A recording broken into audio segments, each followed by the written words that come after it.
The public on Tuesday viewed the much-anticipated number 12, Anas Aremeyaw Anas's latest investigative piece.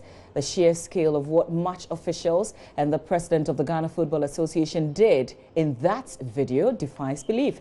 In the video, the main protagonist convinced investors to accept a lucrative sponsorship deal for the Ghana Premier League, which had not had sponsorship at the time for about 3 years. The deal was worth $15 million for 3 years. He wanted the investors to work out a cut so they could share, say, 20 to 25% with them before Ghana Premier League clubs even get their share. The protagonist drafted a memorandum of understanding almost immediately that will seal the deal, and also chips in that he wants to be the local representative of the investor. He said he has a savings and loans company that can be used to launder the money once all deals are agreed. From our Joy Sports team, we've got two of our colleagues joining us for a detailed conversation analysis of what has come out so far. George Ado Jr. and Hans Ando did watch that video. Good morning to you guys. Good morning, all of you. How's the feeling? What were you expecting, first of all, as you were entering into that hall? Start with you, Hans. Well, I was expecting, an expose, obviously, that details the extent of the rot within Ghanaian football circles, something that we've long suspected. A perception has been out there that there was corruption at the Ghana Football Association for a very long time. And so we wanted to see how deep-rooted, it was. And you began by asking, what the feeling was like. I mean, it was a mixed feeling. I was sad, I was angry, and mixed emotions. Because for me, I have played football before. I played in the lower divisions of Ghana football, and I know how difficult it is for the players. And watching match officials taking monies as low as 200 Ghana cedis to throw games, watching some of them taking stuff like goat and cooking oil, allegedly, of course, made me angry, because these guys have put in so much work throughout the week. Look, it's extremely difficult waking up in the morning, and when it's pre-season, and for somebody like me, you've put on a few kilos, you have to run and run and run and run and run to ensure that you get back in shape. The tactical work that goes into it, the conditions under which you train in itself, the pitches, it's so bad. And these guys go through all of these difficulties, and to think that on match day, when you've gone through all the preparations and then you're on the field of play, and somebody has decided the game before, and if you're not lucky and it's been decided against you, it's really a sad situation. George, we've been talking. In fact, you've been talking. Yeah. So why do we seem shocked, surprised? Because we knew that most of these things were happening anyway. Yeah, for so many years we felt that something wasn't right. But I think that we didn't look at this we didn't feel it was that serious. I think for some time we're talking about, the Ghana Football Association president needs to really step up and he needs to do the job and everything. But what we watched last night clearly tells us that it's a whole messed up system. To make it even worse is the Ghana Football Association statement that they have released, signed by Isaac Ado, to let us know, Charlie, nothing happened. Okay, we'll come to the statement in a bit. It's interesting you're giving us a name as to who signed that press statement. Ado, yeah. But let's talk to what you guys watched. Hans, you saw referees taking monies. Absolutely. Describe that to us. Well, so you have a situation where before a big game, and probably the biggest game on the Ghanaian football calendar between Hearts of Oak and Asante Kotoko, persons who we later come to understand that operatives of Tiger IPI approach match officials. And you see, what is surprising is that all the match officials assigned to that game are compromised. From the assistant referees to the fourth official are all compromised. And they go to them one after the other, and none of them, not a single one of them, refuses to take the amount offered them. How many officials would we have assigned to one game? 4. Including the match commissioner. Including the match. match. Okay, so 5 in total. So you have the center referee, you have 2 linesmen, and then a 4th official, and then the match commissioner. So 5 officials. None of them would refuse the monies offered to them. None, not a single one of them. In all the instances where referees were offered money, I didn't see a referee refuse money. Did it influence necessarily the outcome of the games? In a lot of the cases, it did not influence the outcome of the games. But what makes it so bad is that you get to realize that referees are easily influenced. People approach you who say they are fans of a particular club, not even officials of the club.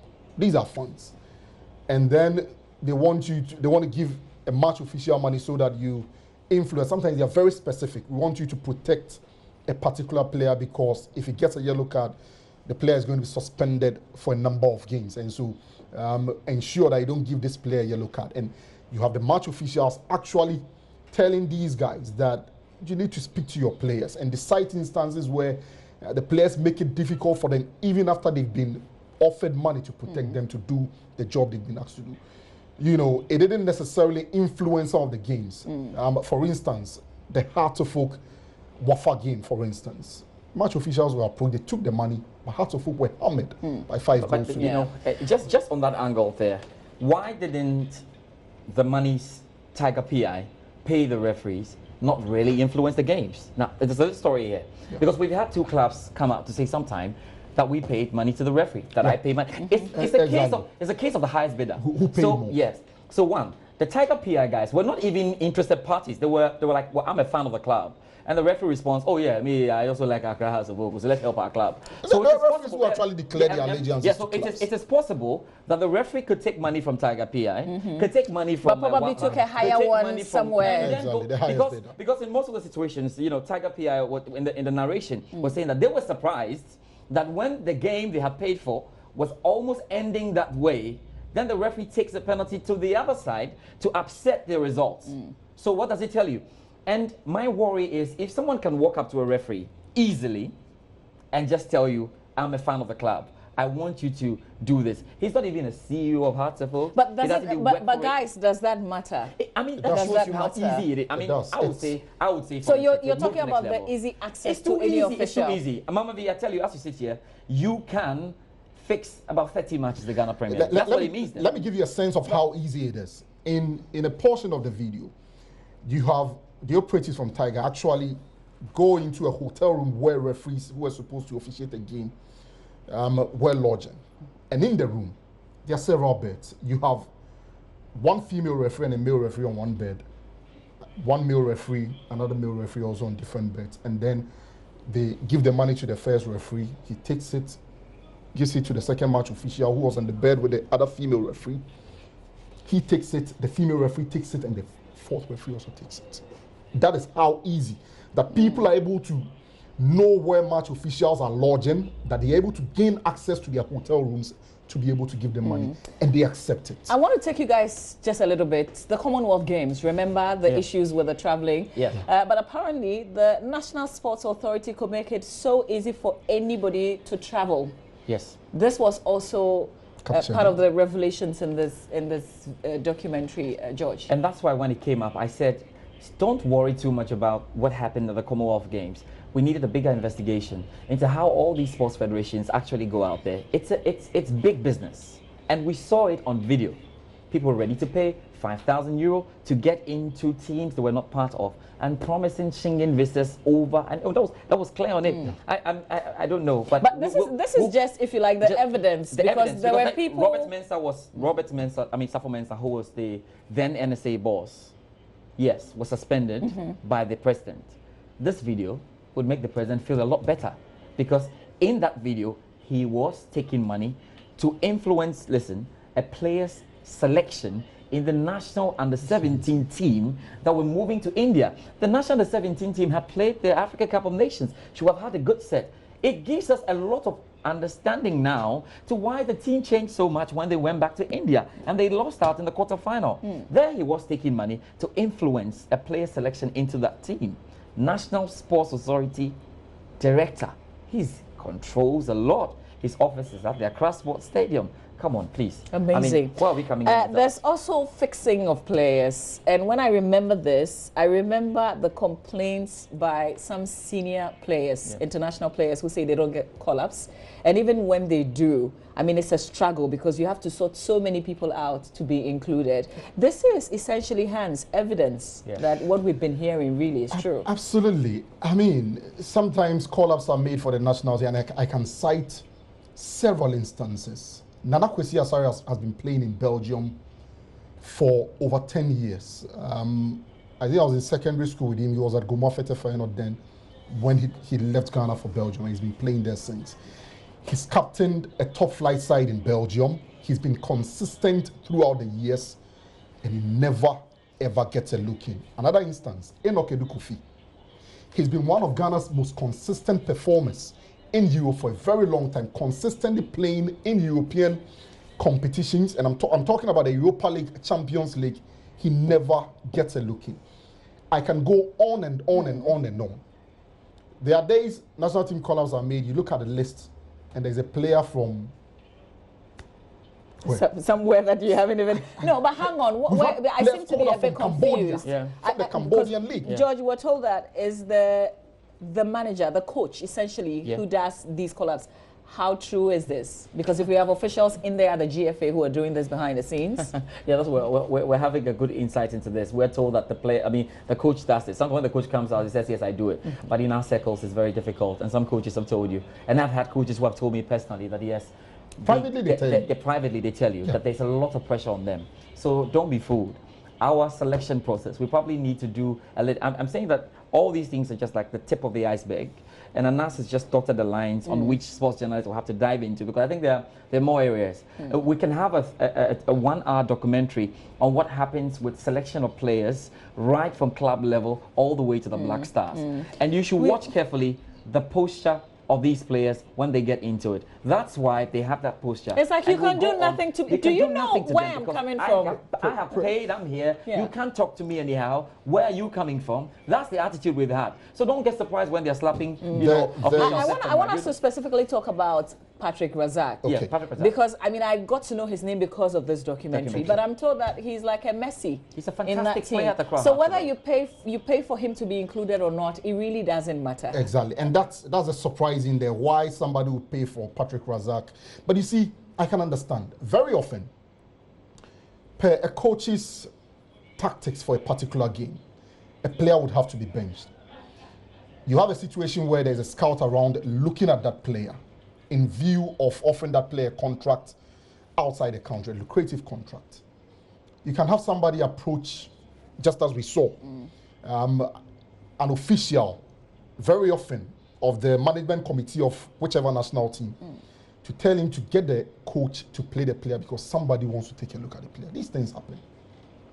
Now, there's been instances where, and back to the initial question that you asked, we've heard that members of the management committees of the various national teams have got slots when it comes to the call-ups. They can bring in a certain number of players.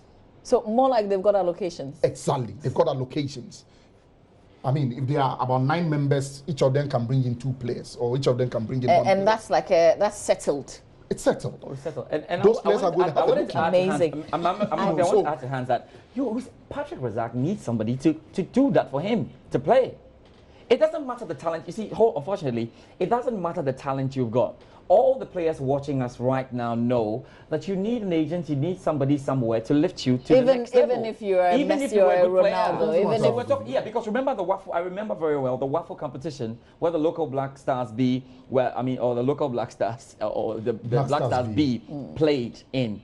We had surprising explanations for why some good players were on the bench. You remember Maxwell Kunedu told us why a player like Winford Kobna was on the bench. He gave an explanation that, okay, he just feels that we know there were some great players on the bench. They were on the bench. They never came in. Then after the second, third games, they started coming on, and they made a difference. So here we are. Whether you are a Michael Asian or whether you are an Asamoah Gyan, you need a look. In there somewhere, Blue Boy, Kofi Menu was making a point that, look, I even helped the Samoa brothers to make it into the Black Stars. I help people. I help a lot of people. So this is something that's been ongoing. But I'm interested. The Greater Accra chairman. Yes.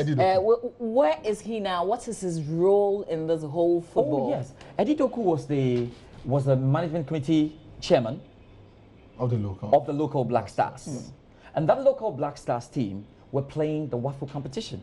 So he had a lot of influence.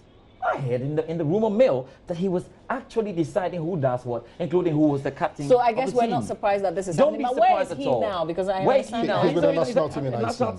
He's with the Black Stars. He's with the Black Stars in Iceland. Now, you see, people often wonder why players of the Black Stars, especially the senior national team, get to the top and have a posture of being unpatriotic and not having any feeling at all when it comes to issues about money. Here's what happens. At the junior level, these players have to pay their way through to get through to the various national teams. It's a trump card to getting a contract abroad and all of that. So they have to pay. And these are. But you have been a player before. Why don't the players speak up? They can't speak up. You'll be victimized. Look, that's the end of it. You'll be victimized. You are done. You're done. The establishment is such that you cannot speak up. So can I say also then that sports journalists have also failed us because you're so close to these players. You know these stories. Was there anything that you could have done? Your hands will be tied because, I mean, a player won't want to come out publicly. Even if you come out and speak that these are the words that they play, you come out and deny. George, you wanted to say something? It's the point he's making. Look, when club owners meet us privately, they tell us, we haven't seen a contract.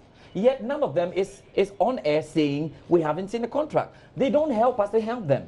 Today we are here looking at this. Are we part of the football society? Yes, we are.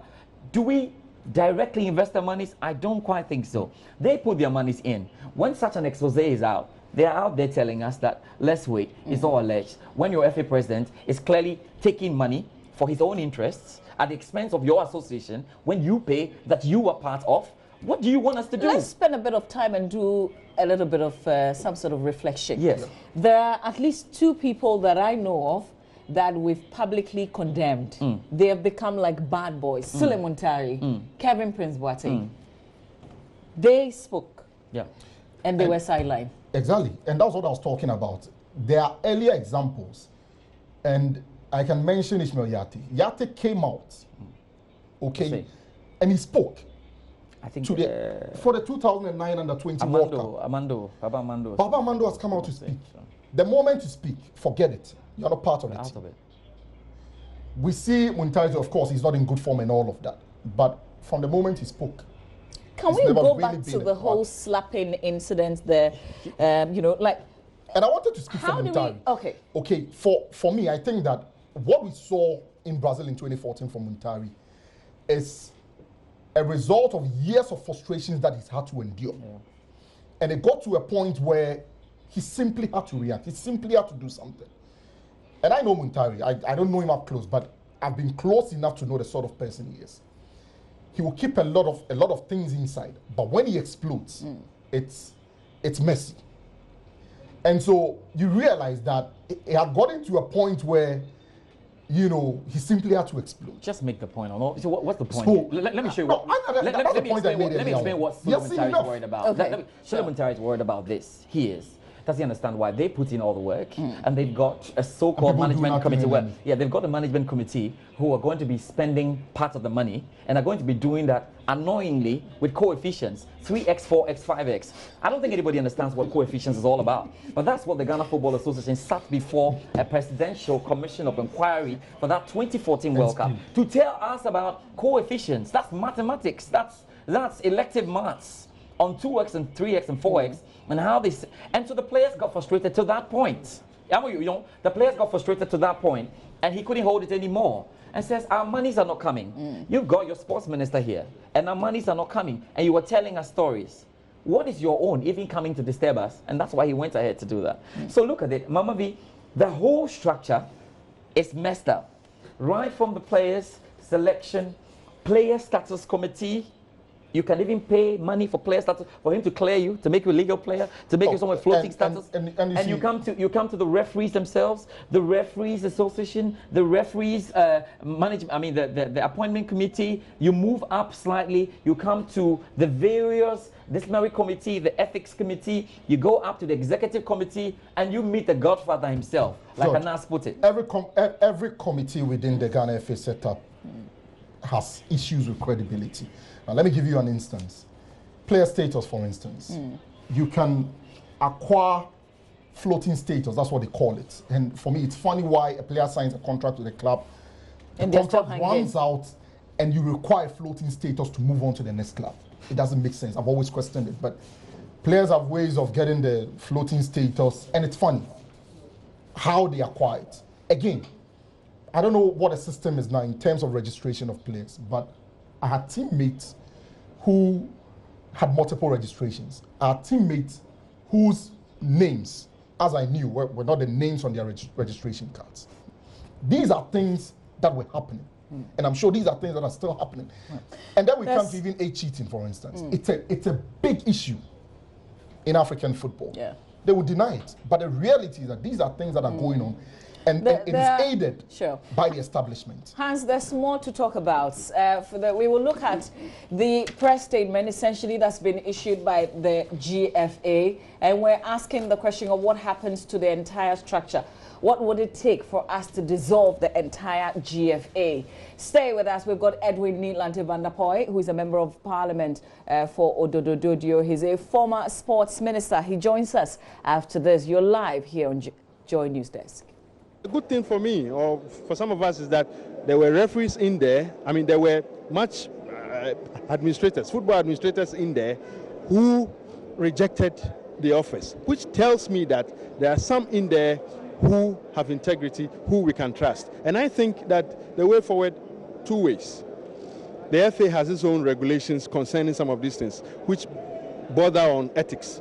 The ethics committee of the FA, the internal regulations of the FA should immediately begin to deal with the people we have seen in the video. And then secondly, if there is any avenue that the laws of the land, the laws of Ghana, can also take on these people, we should go in there and begin to activate that process. But most importantly, Ghana football needs a new leader. I'm still trying to find words. I'm thinking that if the referees can, do this, just to help clubs, as low as how much, 500 Ghana cedis, 700 Ghana cedis. I think 1,000 Ghana cedis, I'm not sure if I remember 1,200, but 1,500 as well. And so it's just a good opportunity for us to regroup and then look again into our football business here to ensure that we clean it up. Let's say the coaches have done well. In the 2 hours that I sat there wasn't any coach mentioned that the coach has received some bribe of a sort. But whichever way, we are in football, it affects us as an association. The sad aspect of it is our president, going the extra mile in saying that much. You mean the GFA president? The GFA president. Of course, if you look at it from the cursory point of view, one might come by the conclusion that, maybe the president had government in good thoughts. You understand? And then he had gone to look for investors into our country and all that. But he didn't cover his back to think that even if genuinely you are bringing investors into this country, the laws do not permit you to go and be demanding for money here and there. But I will suggest to him that in future, he should just be honest to himself also. We are human beings, and circumstances will compel and push us into doing so many mad things. Are you getting it? Coming from psychological background as well, human beings, when motivated, at a certain point in time, will go out of their way to do certain things that naturally they wouldn't do.